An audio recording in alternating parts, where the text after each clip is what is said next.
So let's talk about distributing products. If you have a product that you love, you've created, you believe in, and you're just trying to make money, that's basically distributing. You're distributing your product out to the world.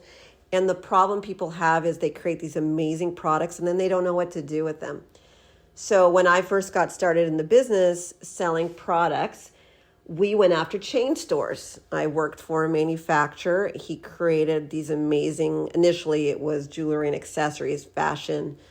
I worked in New York. I worked in the fashion industry. That was my original interest in selling to stores. It was a childhood dream to move to New York and do all these cool things. And I did it. And when I went, we had to try to sell to all the fashion retailers. Eventually, I obviously started building out, becoming a generalized manufacturer's rep. But originally, it started out as fashion. And when I went out to sell to chain stores who would be able to buy my product on a massive scale, honestly, I did it because I wanted to make money as fast as possible. So one way to distribute your product is to sell to the bigger retailers. And the reason I say that is because to utilize your product out in the world by making as much money as possible, because they have a lot of feet on the street, a lot of people working in their stores, a lot of products being sold, millions of eyeballs online, anything you can think of, these chain stores have figured out how to generate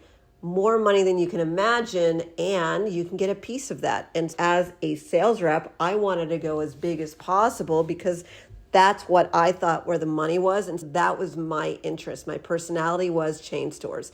I liked this concept. We sold to all the biggies, and eventually I started building out Retail MBA years later, educating people on how I got products in the stores in every product category and so forth. And you can take a look at what we're up to at retailmba.com. That is one way to distribute your products. And if you're interested in that, you can learn more because we have training and coaching on how to do that. However, there were certain products that came out on our list of products that we were selling that didn't make sense for chain stores. Another way you can distribute a product basically is selling to the HSN QVC market, right? That's a different way to distribute your product. And the reason I say this is because there's basically a dozen ways to sell products, give or take. There's selling to online retailers, HSN, QVC, licensing your products, selling to catalogs, selling to corporations, selling locally, working with Groupon Goods and other online retailers, selling internationally. It goes on and on. Every way you make money is really another strategy. And I call distributing basically strategies on generating revenue. Now, we only have a few minutes here, but the essence of this little recording is to explain to you that you have to look at your product and really think about, where do you think your money's going to come from? Is it really a mass appeal product for chain stores? Can a lot of people like this product wherever you are on the planet? Then you should go after chain stores. If you really don't think that it's a mass appeal product, then maybe you want to go on HSN QVC, which is ideally for women of an older age. That's generally the population, or people with buying gifts for their family members, that type of stuff. That depends on your product. If you are really, then you might want to go after the local retail market, which includes boutiques, mom and pop shops, convenience stores, whatever it is of your type of product, but they are basically another revenue stream, another distribution strategy that you need to think about, because some products just work great in those environments. It really depends on you. Again, if you want to get your products to a lot of people, but not too big of scale, mail order catalogs can be great for you.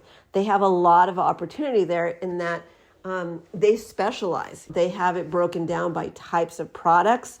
And also you have to have products that are great visually, right? In a catalog, you're seeing a lot of pictures and stuff like that. There's ways to make money with your consumer product brand. And my goal here is just to get you to understand that if you take them time to understand your product, you can make a fortune. I generally teach people, don't go after just one strategy, go after multiple strategies. Now, if you want to learn about each individual strategy, you can go to retailmba.com.